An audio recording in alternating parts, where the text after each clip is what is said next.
Welcome to Pax Britannica. Episode 3. For gold, for praise, for glory.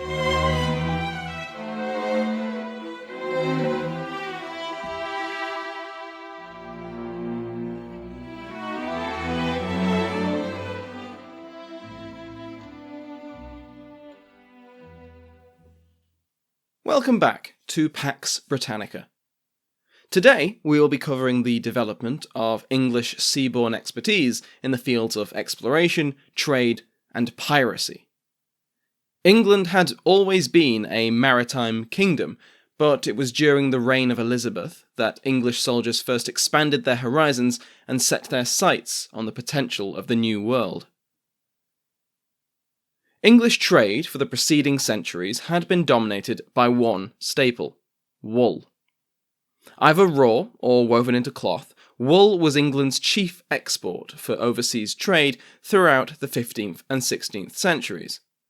Wool would be collected in the cities of England, mostly London, and either shipped as it was or manufactured into cloth. C.G.A. Clay, whose book, Economic Expansion and Social Change, I have made great use of here, estimated that 7,800 sacks of wool, each weighing around 364 pounds or 165 kilos, were exported per year in the 1490s.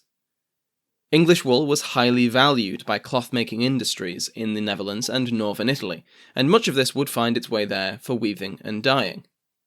However, most English wool found its way into English looms, and trade of English cloth was, in Clay's words, the principal export of England. As much as half of the cloth exported was undyed and plain. The process of treating cloth was complicated and required a high degree of skill. Plain cloth could be made and exported much quicker, but for much lower profit.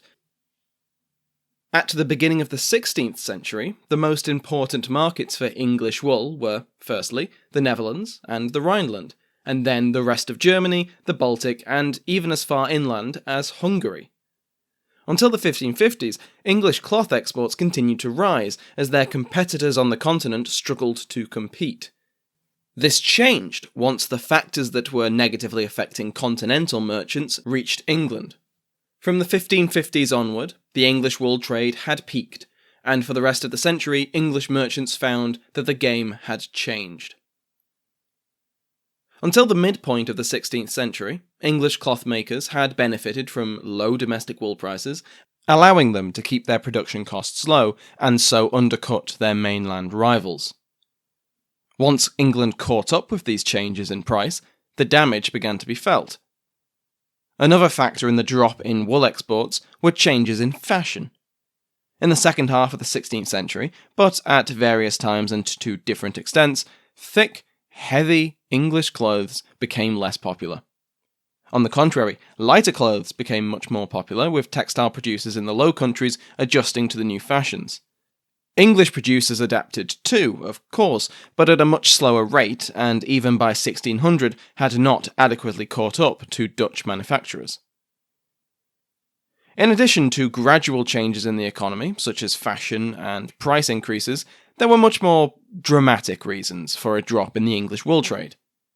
The Company of Merchant Adventurers of London, which dominated wool exports, had chosen the Dutch city of Antwerp as its staple port. It was a short, relatively simple journey from the Thames estuary to the port, which offered preferential tariffs and had built up a significant community of English merchants. From Antwerp, imported English wool, both raw and woven, would either be transported to other Dutch cities for processing or for sale, or shipped down the rivers to Germany and afar. It was a good system, profitable for both the English exporters and those who imported their wool. However, in 1563, the governments of the Netherlands and England became hostile, and for over a year trade between the two was blocked. In the meantime, the Company of Merchant Adventurers attempted to migrate their staple port to the town of Emden, but it lacked the infrastructure and benefits that Antwerp enjoyed. Luckily for the merchant adventurers, relations soon improved and they could return to their favoured city, only for a crisis to strike from 1569. England and Spain, the overlord of the Netherlands, had suffered a breakdown of diplomacy, and again trade between England and the Dutch was officially forbidden. This had the added drawback of blocking trade with the Mediterranean. Almost all trade routes were overland, through Habsburg territory, and so were closed to English traders.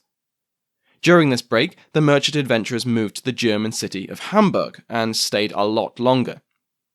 The economic prosperity of Antwerp required stability and security, and the growing Dutch revolt against Spanish rule was hardly helping. By the time that a group of mutinous Spanish soldiers sacked Antwerp in 1576, its economy was dying. The pillaging simply put the nails into its wool-lined coffin, as well as the coffins of the thousands of citizens killed in the Spanish Fury.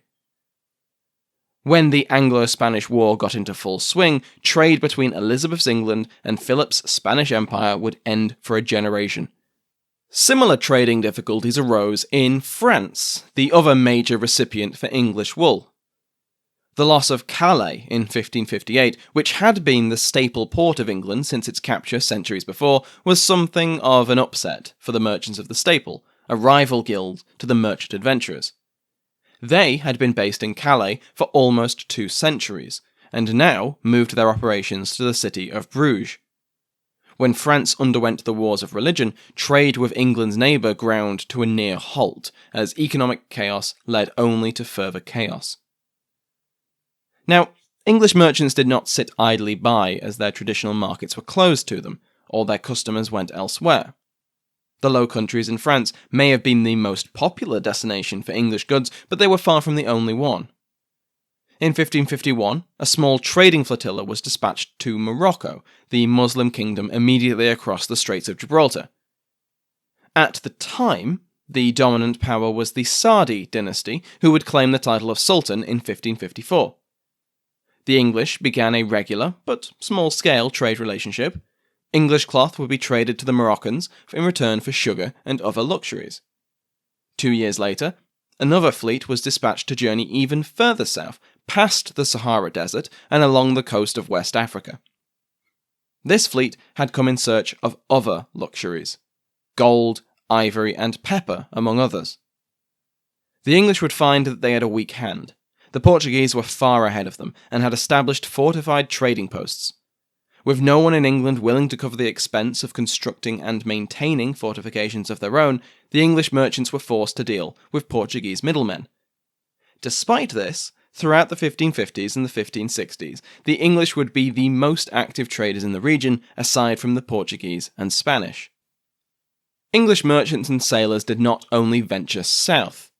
The markets of the east to Cathay, China and India were an attractive prospect. The Portuguese dominated the southern route around Africa, and the Spanish the western across the great oceans of the Atlantic and the Pacific. East led into the Baltic Sea, a region well known to English traders and decidedly not a route to China. That left the northeast to be precise.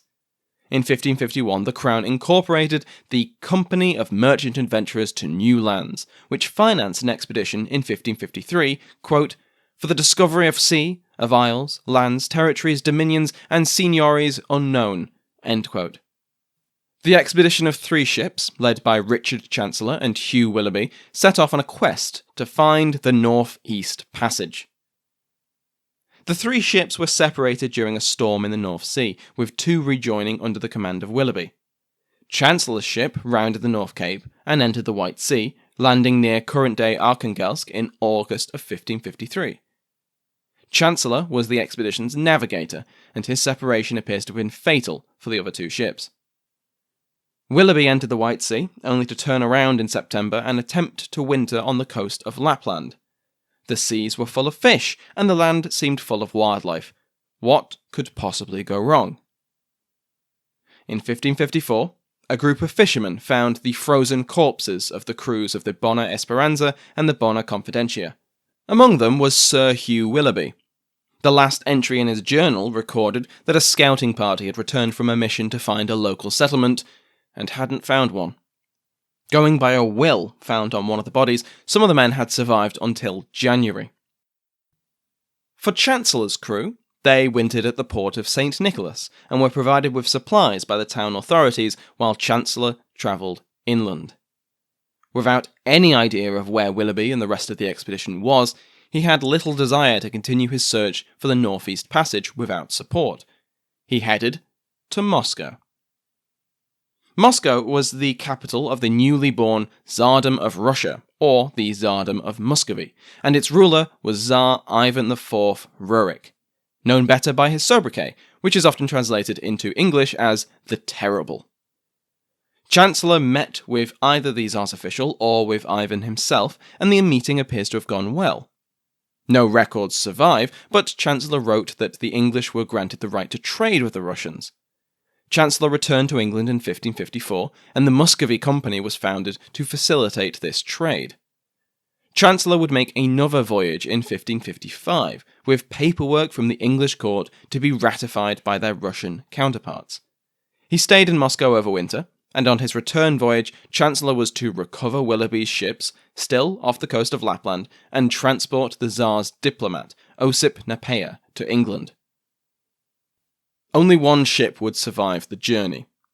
Both of Willoughby's were lost near Norway, and Chancellor's was wrecked off the coast of Aberdeenshire, Scotland, and Chancellor was drowned at sea. Napeia later memorialised Chancellor, recording that the captain had given his own life to save the Russian ambassadors.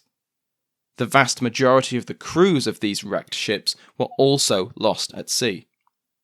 Chancellor and Willoughby had failed to discover a northeastern passage to the east, but had instead found a profitable trading and diplomatic relationship with the growing power of Eurasia. It only cost them their lives and the lives of those under their command. The Muscovy Company would never find the Northeast Passage, eventually giving up after multiple expeditions in the 1580s. But they did attempt to extend their trade route from Russia into Persia. Their Persian interests were overtaken by the Turkey Company, established in 1581, which would rival the Venice Company in the Mediterranean until both merged into the Levant Company in 1592. The Eastland Company gained the monopoly for Baltic trade in 1579, which had grown increasingly valuable as the years went on. Clay argues that it was the improving economy within the Polish-Lithuanian Commonwealth that meant there was a market there for English cloth, and dyed English cloth at that. This was not a new market like Russia was. The Baltic had always been a known importer of English goods, but the value and quantity was unquestionably growing. Now, I feel like I should explain what exactly a merchant or trading company is, considering we've now mentioned half a dozen of them, and we'll see a lot of them in the future. Trading companies were not unique to England, but their operations and aims differed depending on their country of origin. Generally speaking, trading companies were granted a government monopoly on a certain trade good or a certain region. Plantation companies, like those used during the plantation of Ireland and will be used in Virginia, were granted the right to operate in a certain geographic location and essentially govern it. Settling colonists, enforcing laws, collecting taxes and increasing trade were all under their remit, with the expectation that this would bring profit to the investors. The investment came from the state, economic elites like merchants or nobility, and the members of the company itself. Dutch companies were mostly commercial entities, essentially autonomous. French companies were direct extensions of state power. English companies were a bit of both, motivated by private profit and state interest. Companies operated unlike anything resembling a modern corporation. They didn't look for profit in increasing efficiency or lowering good prices or something like that. They operated more bluntly. There was a fixed amount of wealth in the world, which was found in transporting and selling goods. Taking these goods from others, or reducing costs through forced labour, were the only ways to improve profit. When the existence of the Northeast Passage was ruled out in the 1580s, attention shifted to finding the Northwest Passage. Francis Walsingham, one of the most important courtiers during Elizabeth's reign, sponsored a number of voyages to find a route around the northern coast of modern Canada. Much like with the Northeast Passage, the expeditions found that the landmasses and ice flows made such a trip impossible. However, during this time, the potential of the Newfoundland fisheries became clear, and by the accession of James in 1603, over 100 ships sailed to the area, and friction grew with the French over fishing rights in the region. In 1591, the first attempt by an English fleet to reach the east set out. They sought to travel the known way, along the coast of West Africa and around the Cape of Good Hope. What they got instead was a disaster. They were becalmed for a month, had to send one ship home after losses from scurvy, one ship was lost with all hands in a storm, while in another storm, 4 men were killed by lightning. An officer and 30 men were killed in what C.F. Beckenham calls an affray when they stopped at the Comoros. They were forced to get their ships refitted at Zanzibar, lost more men from illness on the way to Penang in Malaysia, and then were forced home by a mutinous crew. That wasn't the end either, as they were becalmed once again for a month and a half, whereupon they landed in the West Indies to gather supplies. The leader of the expedition, James Lancaster, was ashore when the remaining crew sailed the ship away and surrendered to the Spanish, leaving Lancaster to catch a lift back to Europe with the French. He returned to England in May of 1594, 3 years after leaving, without any ships, most of the crew, and absolutely zero profit. One thing the voyage had made clear was that the Portuguese dominance of the trade route was not invulnerable, and in 1600 a group of London merchants formed yet another company. It was to be led by John Watts, a famous privateer, and its leadership included multiple people with a history of maritime and land combat. It was meant to be a trading company first and foremost, but was authorised to take military action should, quote, any opportunity be offered without prejudice or hazard, end quote. This became possibly the single most famous and influential merchant company in history, the English and later British East India Company. We will see them again in the future. From the 1560s, the English attempted to break into one of the most lucrative markets which had been opened with the Spanish and Portuguese conquests, the Atlantic slave trade. Between 1562 and 1568, an English admiral by the name of Sir John Hawkins, cousin to Sir Francis Drake, set off on voyages funded by London magnates, courtiers, and the Queen herself. His intention was to acquire slaves in West Africa, either purchased from the local rulers and Portuguese middlemen, or by the use of force against the same. During this first voyage, at the head of at least 3 ships and 100 men, Hawkins attacked and captured a Portuguese slave ship, and continued its journey to the Americas. On his arrival on the island of Hispaniola, he avoided the local capital of Santo Domingo and instead offloaded 301 enslaved people in the northern ports of Isabela, Puerto de Plata, and Monte Cristi. Hawkins' first voyage was a success, in the eyes of his investors at least, and a second voyage was commissioned. This second voyage was also a success, and Hawkins was accompanied by Drake as he sailed along the coast of West Africa before heading across the Atlantic with a new human cargo captured in raids. 400 had survived the journey when they were sold along the coast of modern Venezuela. Quote, Sir Juan Hawkins, end quote, received a commendation from local Spanish officials for his pleasant transactions. Hawkins' third voyage was less successful. It began much like the first, with the capture of a Portuguese slave ship and its cargo of 400 souls. The intention was to sell them at one of the ports he had visited on his previous journey.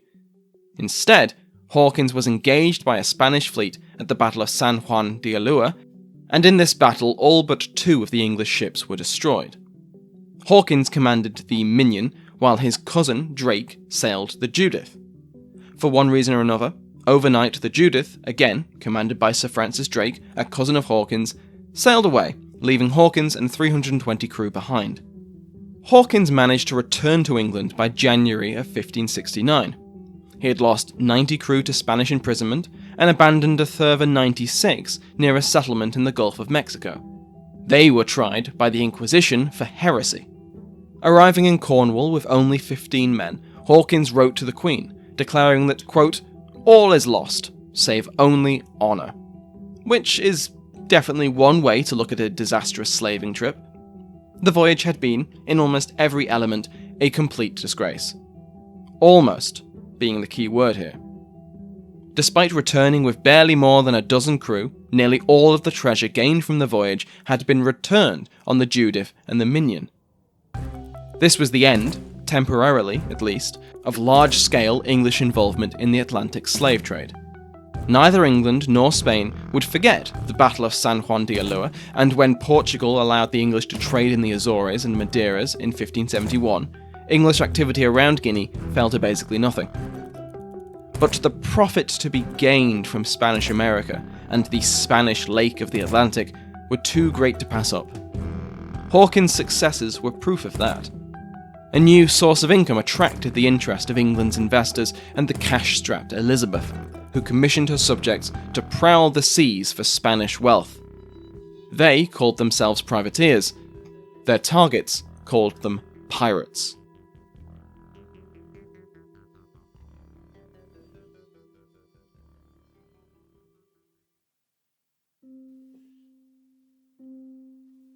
Between 1568 and 1585, there were at least 14 raids by the English against Spanish interests in the Caribbean.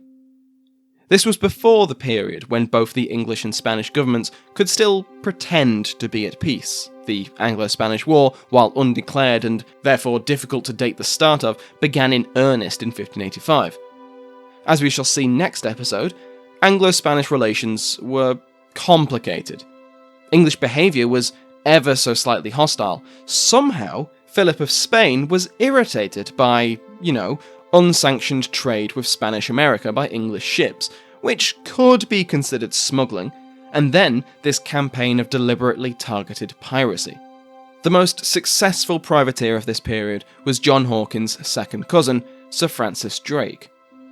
Drake is one of the most famous figures from the Elizabethan era, usually in combination with Shakespeare and Sir Walter Raleigh, and it's easy to see why. In 1572, Drake planned to capture the annual shipment of silver from Spanish Peru. His plan was to attack the convoy before it reached the port and the safety of the ships. Drake found allies for his raid from both a community of escaped slaves, the Negros Cimarrones, as well as from the French corsair Guillaume Le Tetsu. Apologies for the pronunciation of both of those names, I almost certainly got them wrong.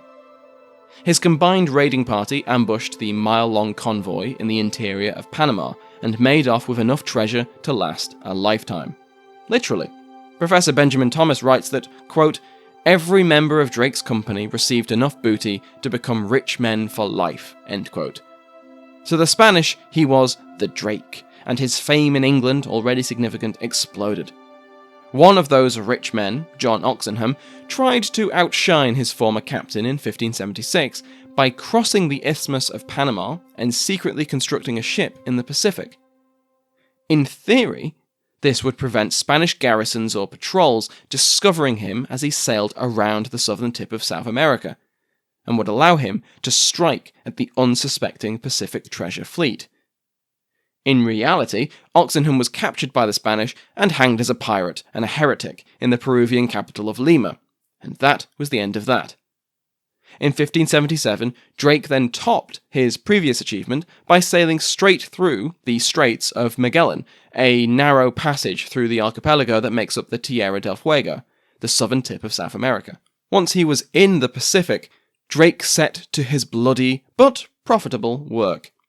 He raided shipping and sacked settlements from Chile to North America, before crossing the Pacific and returning to England laden with treasures and riches. In doing so, he followed in the wake of the namesake of the Straits, Ferdinand Magellan, and completed the second circumnavigation of the globe. The idea of occupying parts of South America had been proposed in 1574, but Elizabeth had rejected the idea. At the time, the Queen was attempting a rapprochement with the Spanish, and such a brazen incursion into Philip II's sphere of influence was considered too diplomatically damaging. Yet by the time Drake departed England for his famous voyage, relations were again deteriorating. Drake's official reason for undertaking the voyage was, aside from loot, to scout the terrain of the New World for prospective English colonies and for native allies against the Spanish. Between Drake's return to England in 1578 and the signing of the Treaty of Nonsuch in 1585, English overseas ambitions only grew, while Anglo-Spanish relations deteriorated. In 1579, Hawkins presented the Queen with a plan to capture the Spanish treasure fleet. He was unsuccessful, and in 1581 he took part in a raid on the Azores. Portugal was now part of the Iberian Union, now another part of the composite monarchy of Philip II, because the Habsburgs. This brought Portuguese overseas possessions under Spanish dominance for the next 50 years, which also made them viable targets for English privateers. A pretender to the Portuguese throne, Dom Antonio, sheltered in England and commissioned his hosts to target Portuguese shipping. Every year during the 1580s and the 1590s, between 1 and 200 ships prowled the Atlantic and Caribbean for Spanish prizes. In 1585, Anglo-Spanish relations reached their nadir, and open and undisguised conflict broke out. The Treaty of Nonsuch was signed between England and the Dutch United Provinces, and English soldiers fought Spanish interests on the continent as well as at sea.